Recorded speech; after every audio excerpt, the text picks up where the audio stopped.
बहुत पहले की बात है। एक जंगल में एक कौवा और हिरन रहते थे।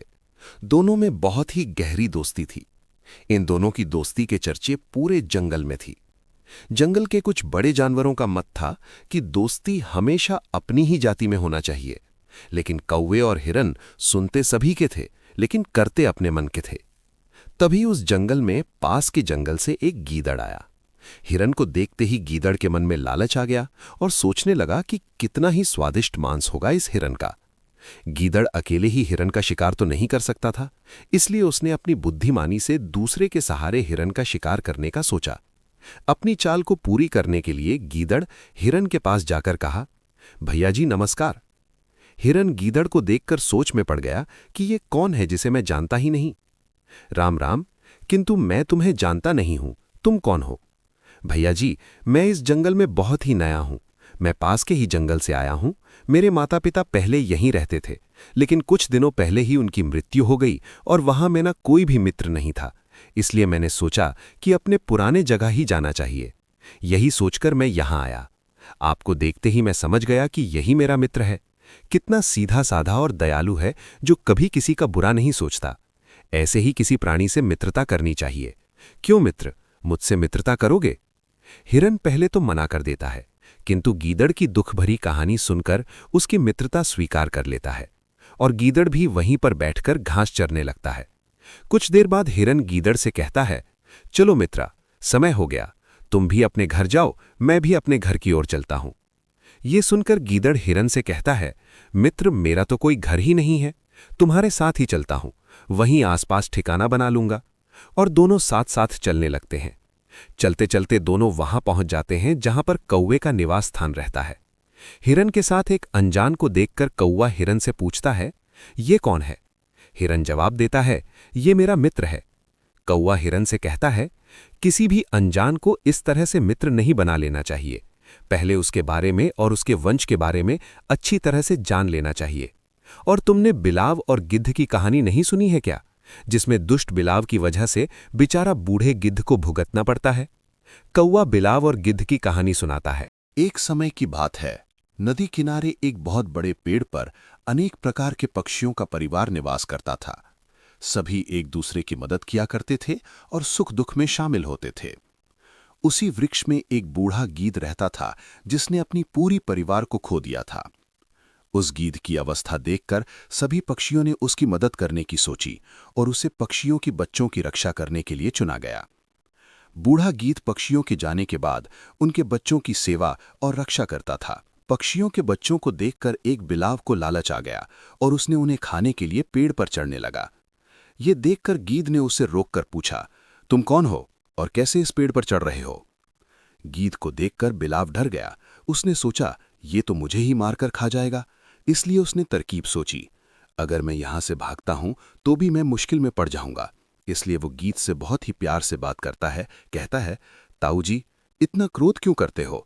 देखिए, विद्वानों ने कहा है कि किसी भी जीव से इसलिए घृणा नहीं करनी चाहिए कि वो दूसरी जाति का है। हमेशा उसके अच्छे बुरे का निर्णय उसके व्यवहार को देखकर ही करना चाहिए।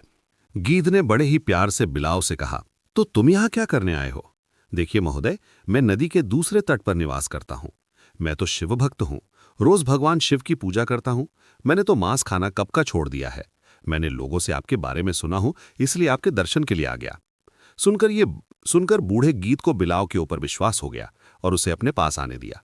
बिलाव को अपनी चाल पूरी होती देख मन ही मन बहुत प्रसन्न हुआ। दुष्ट बिलाव रोज एक पक्षी के बच्चे को खा जाता था। जिस पक्षी के बच्चे नहीं मिलते वो आसपास ढूंढने लगते। कुछ दिनों तक ये क्रम चलता रहा। एक दिन पक्षियों ने मिलकर तय किया कि दुश्मन को ढूंढ निकालेंगे। एक पक्षी ने पेड़ के नीचे एक बिल देखा। अंदर जाकर देखने पर हड्डी के कुछ टुकड़े दिखाई दिए।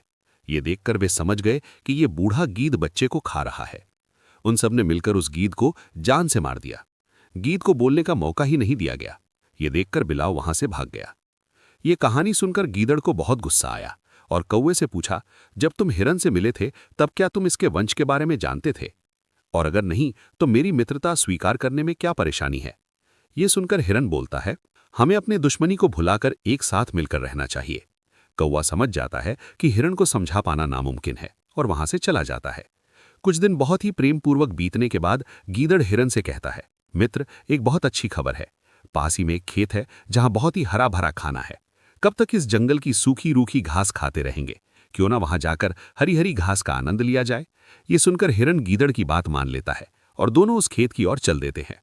2 दिनों तक दोनों ही बहुत ही अच्छे से खेत में जाकर बाजरे का आनंद उठाते हैं। हिरण को गीदड़ के ऊपर पूर्ण विश्वास होता देख गीदड़ अपनी चाल चलता है। तीसरे दिन वो खेत में जाल बिछा देता है और जैसे ही हिरण जाता है उसमें फंस जाता है और वो चिल्लाने लगता है, मित्र मुझे बचाओ, मुझे इस जाल से निकालो। गीदड़ मन ही मन बहुत प्रसन्न होता है। वो सोचता है सुबह खेत का मालिक आएगा और वो हिरण के टुकड़े करके फेंक देगा और उसके स्वादिष्ट मांस का वो अच्छे से लुत्फ उठाएगा। हिरण गीदड़ से कहता है, मित्र तुम तो इस रस्सी को अपने दांतों से काट सकते हो, क्या तुम मित्र की सहायता नहीं करोगे? गीदड़ नाटक करते हुए पास आता है, रस्सियों को हाथ में लेकर इधर उधर छूता है और कहता है कि मित्र आज मेरा उपवास है, इस चमड़े की रस्सी को मैं कैसे दांत से छू सकता हूं? जैसे ही मेरा उपवास खत्म होगा मैं इस जाल को काट दूंगा।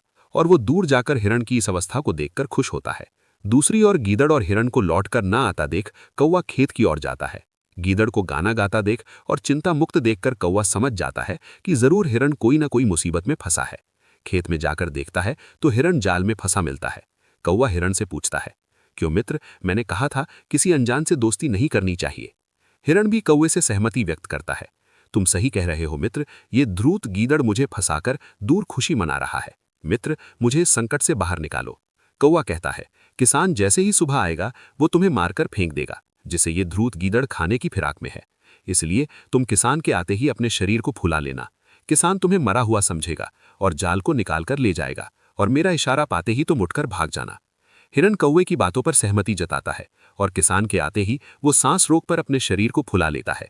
किसान जाल को निकालकर ले जाता है और कौवे का इशारा पाते ही हिरण वहां से भाग जाता है और पीछे मुड़कर भी नहीं देखता है।